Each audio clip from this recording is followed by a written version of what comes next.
You miss me? I miss all of y'all. All y'all girls standing together like that. I can't take it. Okay. Thanks, guys. Jeff and John. So, Jeff, let me start with you. What's the big difference, Washington Post under Jeff Bezos? I mean, how has it affected the culture? Wow, I mean, everything is extremely different. The main thing, we have three big things we're focusing on, but speed is, I would say, the number one thing. Like, the whole culture maybe years ago was like, hey, that sounds like a cool idea. Let's meet about that next week, and we'll talk about how to strategize on that, and then we'll have a meeting about that, the weekend after that to get it going. Now it's like, okay, that's an idea. Let's do that, and let's do it right now. Okay. Let's build it ourselves. And yeah, we had your CIO on the Digiday podcast, another plug for it. And Shailesh was talking a lot about speed in a lot of different ways, and we'll get maybe to speed as far as the actual speed of the app and whatnot. John, Fusion, where are you guys on the monetization side? Because I mean, Fusion just give people a background on Fusion and what you guys are trying to do. Sure, we're in the early stages of it. We're about 2 years old. By the end of October, will be 2 years. And we only really started focusing really heavily on digital starting last year, building out the team, and launching a full website as of February of this year. So we've had the TV channel for a while. It was a Hispanic-focused. We launched as a Hispanic millennial-focused TV channel. Okay. And very quickly, doing a lot of research, talking to our audience, talking to our partners, realized that Hispanic millennials don't like being put in a box. They like being called Americans. And so we really looked at the whole demographics of the country and said, we've got 60% white, 40% broken out more and more, and as the years go on, that's only to get more and more diverse. And there's not a lot of media companies that really represent that very well. We want to be that media company that represents the diverse. Okay, so you want to be the millennials. So, I mean, you don't have, I guess there's always advantages and disadvantages to starting from scratch on the monetization side. It's a blank canvas and stuff like this. So how are you guys thinking about monetization in a way that maybe you don't fall into some of the traps we've been hearing from publishers in the town hall? I think the first thing is that we have to, it's a tough challenge, but we're balancing growth, user experience, and monetization all at once, which is it's a big challenge. But it comes into play when things like, traditionally pre-roll is a great opportunity for publishers. That's something that hinders growth for us, and we've shied away from that. We've shied away from generally traditional advertising around traditional display units and focused more on native advertising and sponsorship opportunities. And that's largely because we've invested a lot in the talent of our journalists and obviously the cable TV channel. And there's more to build around what they represent, at least in the early stages. So it's been much more in those custom executions that we can build alongside our editorial. So Jeff, I mean, how about balancing those three? Growth, user experience, and monetization. Kind of a tough thing. Helps to have a billionaire owner. It's definitely a fact. And growth is definitely the focus. I mean, sometimes monetization actually really holds back your growth. We would say like, oh, that's a great idea, but like, how are we going to make money off of it? And now it's like, that's a great idea. Let's go do that, and let's go do it right now. How long is this going to last? I mean, that sounds great. I mean, it doesn't mean that we can't go out and sell things, or we definitely have a number we have to hit, and we've got to figure that out. But now we're not in the way of that. It's all about experimentation, innovation. Do that first, find out what works for the consumer, and then find a way how to grow it. Give us an example of some experimentation that's taking place now that wouldn't have taken place maybe previously at the Post. Well, I mean, one of the first things that Bezos, when he bought us, the first things he talked about was this thing called cognitive overhead, which Shailesh mentioned in your podcast, which is the concept that like the news experience or generally the web experience is very cumbersome to people. It's not as relaxing and easy to do as it used to be when you would sit down and read a magazine or a newspaper. And so how do you get rid of all of that overhead and baggage and make it that simple? And so we built our national news app, which is separate from our classic app, which is sort of like what the Washington Post as. People from around the world come to us for that. Like, this is a whole new experience that we tested out on the Kindle that was pushed out to everyone who owns a Kindle. It automatically updated as a part of your home screen on the Kindle. And so we've got a lot of people experimenting with this news app, which is completely different. It has no homepage. The concept of a homepage to Jeff is and this was even referenced a little bit earlier. It's Yeah. really all about sideways now, for sure. But it's giving people this really easy individual article view, and taking away all the navigation and all these things that we think of as, table stakes. And he's like throwing all that out and just let's figure out what we can do for the user. And the data has proven amazing. The Kindle engagement in that app is off the charts beyond anything that we've ever seen before. And so we're expanding that everywhere now. And how are you monetizing that? So we built our own ad server because, again, go back to speed. In apps, and one of the things that Jeff said originally too was no spinning wheel ever. Like you can never have the user waiting, because if they wait, they're gone. Yep. And so we had to build our own ad server for this app, because if there was ever a spinny wheel, and we know our ad ecosystem, if you work in what's here now, you're going to always have that. It's always very slow. So we natively integrated that into the app. We build the ads in such a way that they actually come through with the content. And so they're always there and always ready instantaneously when. So we're selling the ads into that. So, on the challenge board, we hear a lot about latency from publishers. And I actually ran the Washington Post site, not your app, through a Google speed test, and it's only 41 out of 100. And I mentioned this to Shailesh, and he had said, was it with ads or without ads? Exactly. And what is the problem here? We have a lot of people who are in the sort of intermediary business, but in looking at the challenge board and then talking with technology people, it's a problem. It's a user experience problem. It definitely is, and it's a hard one to solve, because that's where all the money is built up in the Lumascape as it exists today. And the question is, how can we fix that and still hit our numbers this year? So there's a lot to do in that space. We have to. For us, it's about trying to figure out a way to measure it now, and actually be able to point to who it is that's actually driving that latency. Because in any one ad call, you have 30 different people involved, and half of them are in this room right now. And you don't know which one is actually causing you the problem. It could be something the agency had put in. It might be something that we're doing in our ad tag. All I'll do is I just get an email that says, hey, this ad's blank, or hey, this thing right now is really slow. But we don't know what's causing it. So we're trying to build tools that'll help us actually measure that and point to exactly who's failing. And if you consistently are holding things up, then we're going to call you out. Yeah, my favorite challenge on there is just one line of JavaScript. How are you not going to get caught in this trap? Are you not looking at indirect monetization as a cornerstone of the business? Well, so direct serving ads is an interesting one. I think that's a very cool solution. And we have to look at that same thing because, one, our audience is young. Two, they come to our site very much through mobile. Obviously, that's happening more and more for publishers, but we hit 70, 80% on a given month. And that's, people pay for their data plan. 70 or 80%? Through mobile device. Yeah. And that ends up costing a lot of money if your page is not loading very quickly, if you're loading a lot of stuff within it, if you're not getting the page fast enough. Our audience generally says that's taking too long, we can move on to the next thing. So there's a cost to the page not moving quickly enough, certainly. I know probably a lot of our audience is still on a family plan, staying through college with their parents, but soon enough that will become a hindrance to whatever page we have. So when we think about the design, the product of our page entirely, that page load speed is one of the most important things we're thinking about. Are you guys thinking beyond ads? You don't have to monetize through ads. We had a town hall earlier in which people were talking about like e-commerce and various other things. Are you banking on ads to be the cornerstone of Fusion's business model? For the start now, since we're focusing on growth, advertising is the best way for us to achieve that right now. We are focused more on native and sponsorships than the traditional. But I think one of the things that we do, and our CEO Isaac Lee really espouses everyone to do, is to experiment and to be part of that change and to never be kind of complacent with how things are with the company as they are now and where they'll be going.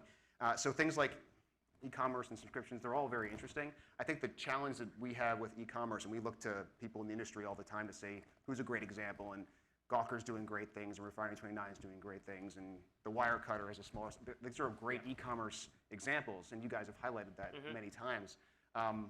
You're saying all your traffic comes through the side door. A lot of ours comes through social.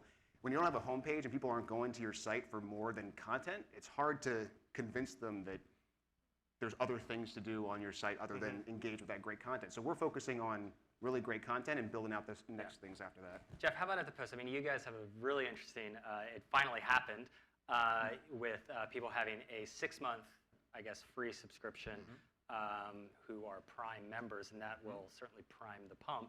Is that part of a shift to more of a subscription model? I mean, obviously, subscriptions are a big key to success in publishing, particularly with the growth in ad blocking now and all the other challenges that there are around monetization. I mean, that is definitely the holy grail, and we're doing everything that we can, including this awesome partnership with Prime, in order to grow that. Because I think that's the if you can create an experience that people are willing to pay for, you have done a lot. Yeah, it's funny. It's going back to the original model of newspapers, right? I mean, it was always subscription and ad revenue. You guys are also doing something. You brought up ad blocking.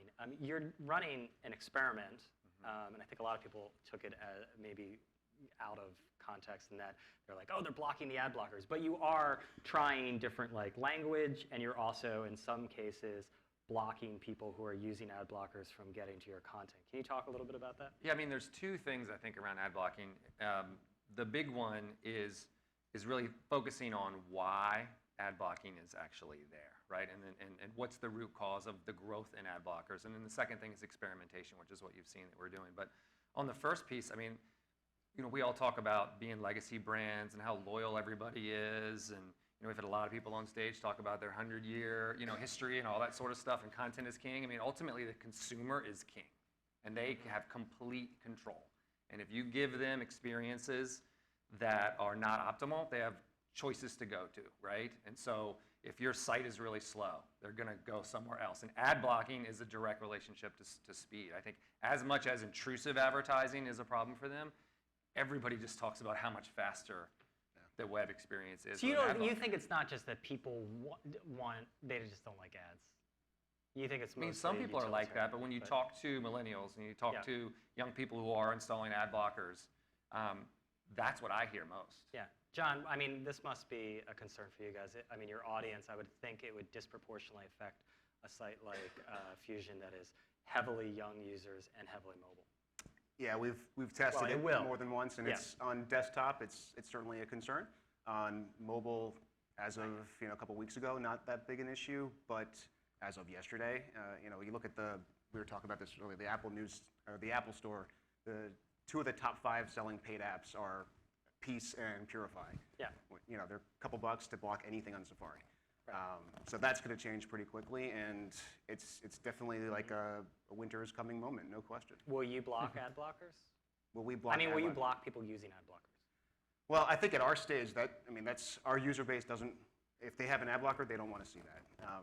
And I think the challenge for us is to come up with some ways that are actually interesting to them.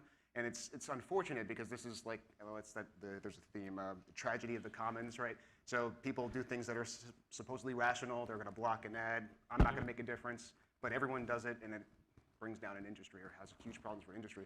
Like publishers did the same thing. One pop-up ad, that's not a big deal, but if everyone's doing it, then you cause this calamitous situation. That's funny you bring up the pop-up era, and that's sort of similar. It's brought a little bit upon ourselves, but I do think there's definitely a proportion of users who say ads are horrible, don't want to look at them, I'm not going to be part of that. But there's plenty of people who understand that that's part of the business model, and if they're not intrusive and they provide some value, I know that's sort of a cliche way to go about it, but there is a way to provide value for users, and that's the way to go about it. How about platforms? Facebook must be a huge driver for you guys. Oh yeah. Yeah, I mean, what percentage of your traffic ends up coming from Facebook? From Facebook? It bounces around, but easily 50%. Okay.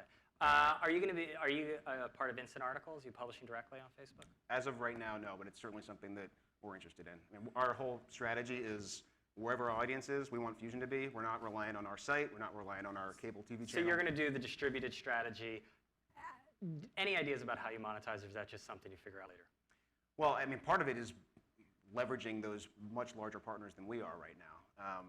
And Fusion as a website is, as of last month, about 8.2 million uniques. Started the year at 2.5, so it's doing the right thing, but we're not BuzzFeed, Vox Media size at this point.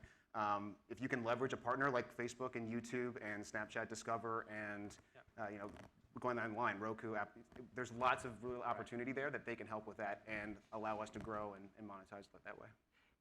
Jeff, are you guys in a different position than most publishers because of your ownership? I mean, you're not part of Amazon, but I mean, Amazon is a gigantic platform, and you're seeing with Kindle, obviously, you're publishing on that platform. But I mean, does that affect your thinking as far as distributing on like Apple News and Facebook instant articles? No, I think we definitely think you need to be everywhere and experiment as much as possible. So there's definitely no limitations because of that as to who we're going to work with. I mean, I think you'll see us do just about everything and then see what works and iterate on that and continue it or stop it. I mean, it's all about growth, like I said. So if you know, there's something doesn't monetize as well as it would on your site directly. Like in the past, we might be, you know, have held back and said, you know, well, we want people to come to our site, but that's really a foolish way to look at it. And I think you're going to see us everywhere, and then monetization is going to come second. Okay, want to open it up to questions? We have a couple minutes left. Tyler's got a microphone, and so does Debbie. We got a couple over here. Hi, I have a question for Jeff.